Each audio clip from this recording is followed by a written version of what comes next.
Hello বন্ধুরা, দেখো গরিবের এসি। দেখো আমার এসিটার কি অবস্থা, গরিবের এসি কি হয়েছে। দেখো এসিটা আমার কি অবস্থা। আর আমি এতটা অসুস্থ হয়ে যাচ্ছি, কি বলবো। গরমে আমি পুরো নাজেহাল হয়ে যাচ্ছি। আমার পুরো হাগু বন্ধ হয়ে যাচ্ছে গরমে। আর এই অ্যালবাস্টারের চাল, সত্যি আমার এতটা কষ্ট হচ্ছে বলার মতো না। উপরে কিন্তু অ্যালবাস্টার আছে, তোমরা আবার এটা ভাবো না আমার ছাদ। দেখো এটা আমার ফল সিলিং। আমার বর কি ছিলিং মিলিং করেছে, বুঝতে পারছো। আর এটা ছাদ নয়, অনেকে এসে বর জিজ্ঞেস করে এটা কি ছাদ, এটা ছাদ না, এটা ছাদ নয়, এটা ফল সিলিং। আর দেখো কি বলবো, উপরে অ্যালবাস্টার আর কি গরম। আমি থাকতে পারছি না, এতটা গরম এতটা গরম, আমি অসুস্থ হয়ে যাচ্ছে। আর আমার গরিবের এসি দেখো কি অবস্থা। কালকে আসবে, এসে আবার ঠিক করবে গরিবের এসি। মানে সব খুলে খুলে নিয়ে গেছে, অনেক টাকার ব্যাপার। এতদিন ঠিক করছিলাম না, কিন্তু আমি অসুস্থ হয়ে যাচ্ছি।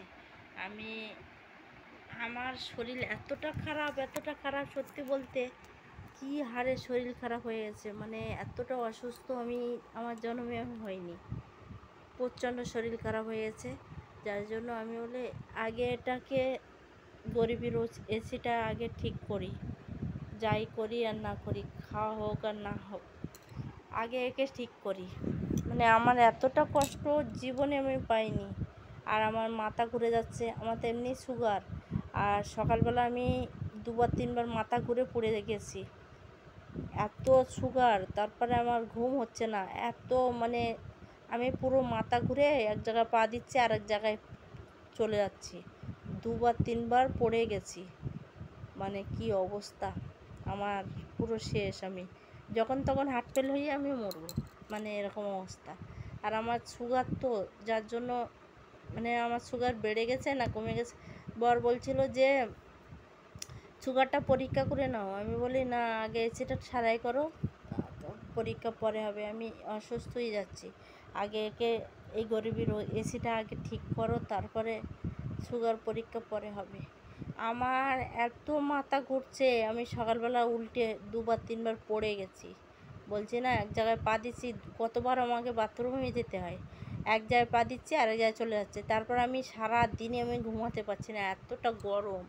আর আমাদের ঘরে কিন্তু ওখানে জানালা ছিল আগে, ও রাস্তার দিকে ফিরিয়ে ওইদিকে জানলা ছিল, ওখানটায় এখন বাথরুম হয়ে গেছে।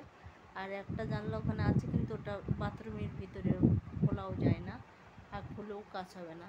মানে যার জন্য আমাদের ঘরে এতটা গরম আমি সহ্য করতে পারছি না।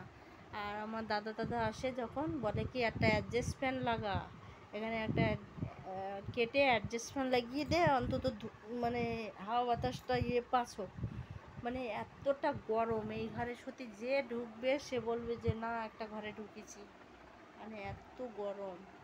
আর আমি এটা অনেক টাকা চেয়েছিল, যার জন্য সারাই করা হচ্ছিল না।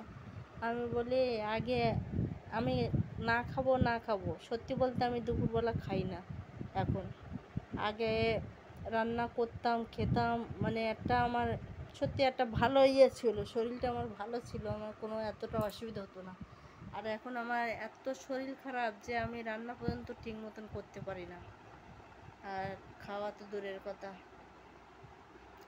আর এই এসিটা সারাই করলে তবু একটু আমার শরীরটা ভালো থাকবে।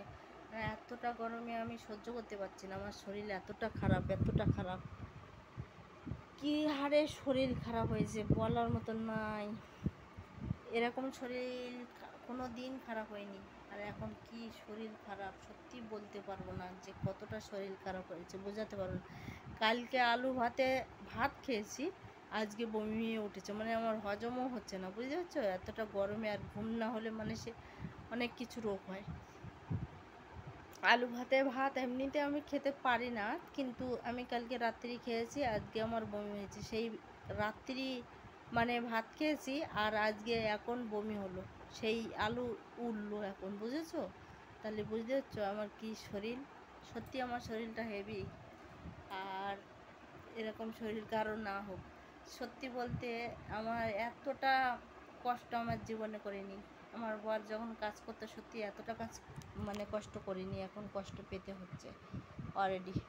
যাই হোক, ভিডিও ভালো লাগলে লাইক কমেন্ট করো। আর এই যে আমার ভাঙা এসি দেখো অবস্থা, সব খুলে খুলে নিয়ে গেছে, কি সব খারাপ হয়েছে। কালকে আসবে ভাঙা ঘরের ভাঙা গরিবের এসি।